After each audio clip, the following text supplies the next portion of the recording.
Nima uchun Uyg'urlar bir maydon o'zlik islohoti to'lqini qo'zg'ishi kerak? Salom aziz qarindoshlar. Uyg'ur millati o'zining necha ming yillik tarixini bisib, 2021-yillarga kelganda tarixdagi eng mushaqqatli kunlarni boshdan kechirmoqda. Ya'ni millat sifatida yo'qolish girdog'iga duch kelmoqda. Endishsi bargan sira oshmoqda. Albatta buning tashqi va ichki sabablari bor.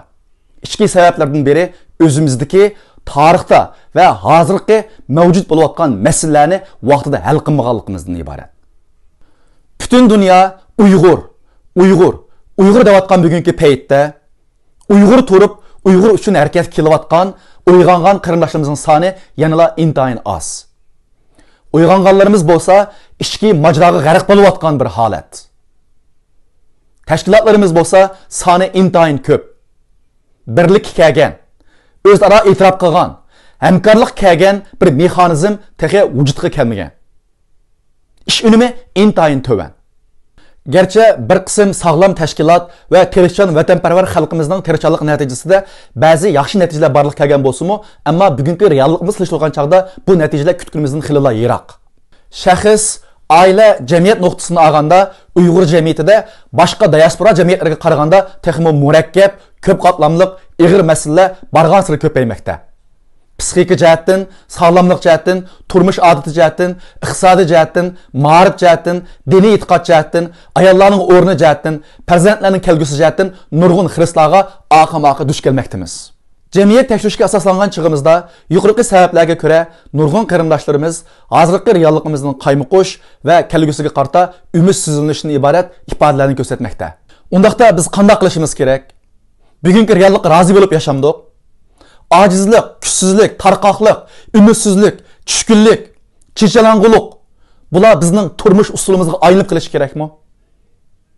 Irqiy qirg'inchilik Uyg'urlarning yangi milliy kimligi bo'lib qolamdi. Biz bular haqida qayta o'ylanadigan davrimiz keldi. Realligimizni o'zgartiradigan davr keldi.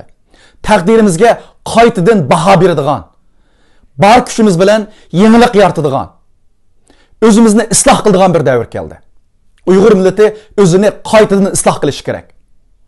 Talto'kis isloh qilish kerak. Butunlay isloh qilish kerak. Qat'iy isloh qilish kerak. Uningdan boshqa bizga qat'iy yo'l yo'q. Bu islohot ko'p qatlamli bo'lishi kerak. Oila, jamiyat, shaxs, tashkilot hamma sohani o'z ichiga olishi kerak. Shaxslar o'zining tafakkur usuli, turmush usuli, sog'lomligi, ma'rif arq ko'rinishi, iqtisodiy arq ko'rinishi, ijtimoiy munosabat usuli qatorliqlargacha qaytadan isloh qilish usullarini tepib chiqish kerak. Bundan keyingi suhbatlarimizda shaxslardan boshlangan o'zlik islohot haqida tafsili ayrim to'xtalamiz. Barliq qarindoshlarimizning bu leksiyalarni samimiy yurakdan chiqqan, izlanishdan chiqqan, Uyg'ur millatining taqdiriga ko'ngil bo'lishdan chiqqan bu leksiyalarni tafsili anglab chiqishini, foydalanishini, o'zining sabdoshlariga, qarindoshlariga, vatandoshlarga o'rtoqlashishini, yangi bir kelgusi yaratishimiz uchun, hech bo'lmasa Uyg'ur millatining taqdirini o'zgartirish uchun, yangi bir avlodni tarbiyalab chiqish uchun lozimlik bo'lgan energiyani saqlab qolishimiz uchun, Uyg'ur millatini qirg'inchi saqlab qolishimiz uchun, Uyg'ur millatining kelgusi va orzusi saqlab qolishimiz uchun tirishchilik qilishini chin dilimdan umid qilaman.